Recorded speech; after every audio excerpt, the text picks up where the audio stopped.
Maxwell के तूफान में उड़ा अफगानिस्तान। अफगानिस्तान की जो पूरी टीम है केवल एक खिलाड़ी से हार गई जो कि मैक्सवेल थे। क्या दोस्तों आपने ये मैच लाइव देखा है या फिर आपने इस मैच को देख रहे थे तब ये मैच चल रहा था? अगर आपने नहीं देखा है तो दोस्तों मैं आपके लिए लेके आया हूँ मैच के top moments, records and match की क्या रिपोर्ट रही। जो मैच है ये याद रखा जाएगा मैक्सवेल की पारी के लिए। मैक्सवेल ने जो पारी खेली ये one of the best innings ever ODI history की बात करें तो ये सबसे ऊपर रखी जाएगी। जिस तरीके से अगर हम बात करें सबसे बढ़िया इनिंग्स में हम बात करते हैं तो स्टोक्स की वो हेडिंग्ले की इनिंग्स की बात करते हैं जो लास्ट विकेट्स पे उन्होंने टेस्ट क्रिकेट में ऑस्ट्रेलिया के सामने ही जीत दिलाई थी अपनी इंग्लैंड टीम को। वहीं हम T20 में अगर बात करें तो विराट कोहली ने जो पाकिस्तान के खिलाफ एक 82 की जो पारी खेली थी T20 वर्ल्ड कप में ऑस्ट्रेलिया में आयोजित किया गया था।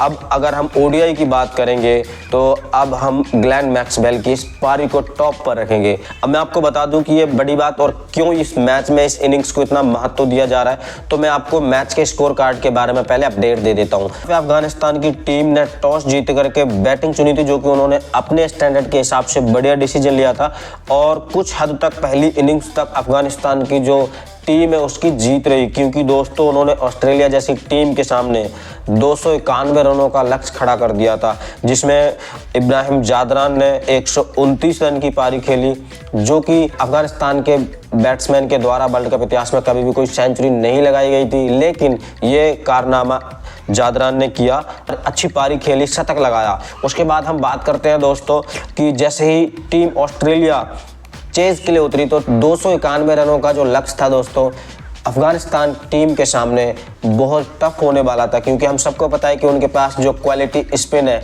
चार बहुत ही क्वालिटी स्पिनर्स हैं जो कि ऑल ओवर वर्ल्ड में T20 फॉर्मेट में खेलते हैं और अभी इस वर्ल्ड कप की भी बात करें तो बड़ी बड़ी टीमों को मात दे चुके हैं ऑलरेडी। तो ऑस्ट्रेलिया के सामने बहुत बड़ा चैलेंज था कि इस चेज को वो किस तरीके से कंप्लीट करें।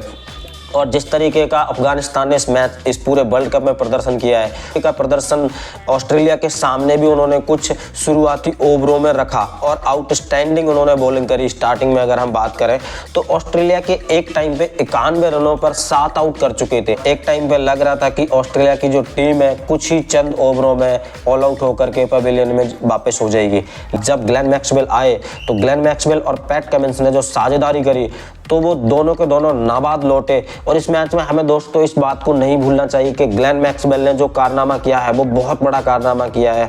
बहुत अच्छे रिकॉर्ड्स बनाए हैं, बहुत अच्छी इनिंग्स है, उनका स्कोर कार्ड दिखा रहा है उनकी इंपॉर्टेंस, उनके रन्स की इंपॉर्टेंस।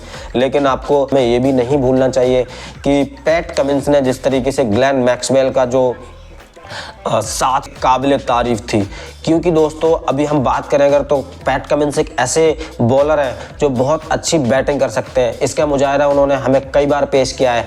इवन लास्ट के कुछ ओवरों में जिस तरीके से वो हिटिंग करते हैं, हमने IPL में भी उनकी हिटिंग देखी हुई है। MI जैसी बेस्ट टीम के सामने, अच्छी गेंदबाजी लाइनअप के सामने उन्होंने जिस तरीके से ताबड़तोड़ अर्धशतक लगाया था IPL में कोलकाता से खेलते हुए, तो हम सबको याद है। और दोस्तों जिस तरीके से वो क्लीन हिट कर लेते हैं, लेकिन उन्होंने जो डिसाइड किया वो ये किया कि वो केवल और केवल विकेट रोक कर खड़े रहेंगे। मैक्सवेल को पूरा मौका दिया जाएगा, क्योंकि नो डाउट मैक्सवेल पर किसी को शक नहीं था कि वो क्या कर सकते हैं और उन्होंने वही किया। अगर हम बात करें तो ग्लेन मैक्सवेल ने 7वें नंबर पर खेलते हुए 201 रन बनाए और नाबाद लौटे। वहीं हम अगर पैट कमिंस की बात करें तो दोस्तों पैट कमिंस ने केवल 12 रन बनाए और आपको विश्वास नहीं होगा जितनी उन्होंने बॉलें ली इतनी तो 12 रन बनाने के लिए कोई भी बल्लेबाज टेस्ट क्रिकेट में भी नहीं लेता है। मैं आपको बता दूं 68 बॉलें ली 12 रन बनाने के लिए। तो मैक्सवेल का जो काम था वो केवल और केवल रन बनाना था और पैट कमिंस का काम था अपना विकेट पे खड़े रहना।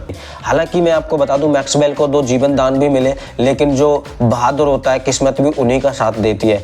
तो मैं आपको बता दूं मैक्सवेल की ये जो इनिंग्स है इसकी इंपॉर्टेंस इसलिए भी बढ़ जाती है क्योंकि जिस तरीके से गर्मी से जूझ रहे थे, खेलते टाइम पे उनकी जो पीठ दर्द था लास्ट मैच वो मिस भी करे थे। आपको बता दूं हैमस्ट्रिंग खींचने की वजह से मैक्सवेल रन नहीं दौड़ पा रहे थे। दोस्तों आपको शायद ये आपने नहीं देखा होगा तो मैं आपको टॉप मोमेंट से बता दूं कि मैक्सवेल जब बैटिंग कर रहे थे उस टाइम पे मैक्सवेल खुद 1 रन के लिए भी नहीं दौड़ पा रहे थे, पैरों को भी नहीं चला पा रहे थे। इवन वो ना तो वो स्टेप आउट कर रहे थे, ना केवल क्रीज पर खड़े होकर के हिटिंग कर रहे थे ओनली और ओनली। तो दोस्तों ये इसलिए इंपॉर्टेंस बढ़ जाती है क्योंकि जिस तरीके से ग्लेन मैक्सवेल जिस टाइम पे वो सफ़र कर रहे थे, जिस तरीके से वो दर्द में कराहते हुए उन्होंने ये इनिंग्स खेली है, वो लास्ट के कुछ ओवरों में केवल क्रीज पे खड़े रहे और चौकों और छक्कों में उन्होंने डील करी। सिंगल रन के लिए भी नहीं दौड़ रहे थे वो। ग्लेन मैक्सवेल जिस तरीके से सफ़र कर रहे थे और सफ़र करते हुए उन्होंने ये सेंचुरी ही नहीं डबल सेंचुरी कंप्लीट करी, वो बहुत ही काबिल तारीफ रही। क्योंकि एक टाइम पे एडम जंपा भी पैड करके बाहर आ चुके थे और सभी उनके जो पैट कमेंट्स हैं देख रहे थे, उस टाइम पे उनकी बातचीत भी हुई थी कि अगर वो चाहे, एम्पायर से भी बात हुई थी कि अगर वो चाहे तो कुछ टाइम के लिए बाहर जा सकते हैं। लेकिन ग्लेन मैक्सवेल जिस तरीके से उन्होंने डेडिकेशन दिखाया, जूझते हुए पारी खेली, ये इसलिए भी इस पारी का महत्व और बढ़ जाता। और उम्मीद करते हैं आपको ये हमारा वीडियो पसंद आया होगा। आप हमारे YouTube चैनल को सब्सक्राइब कर सकते हैं ताकि जैसे ही कोई अपडेट आए आप कोई अपडेट मिस ना करें। Thank you so much guys.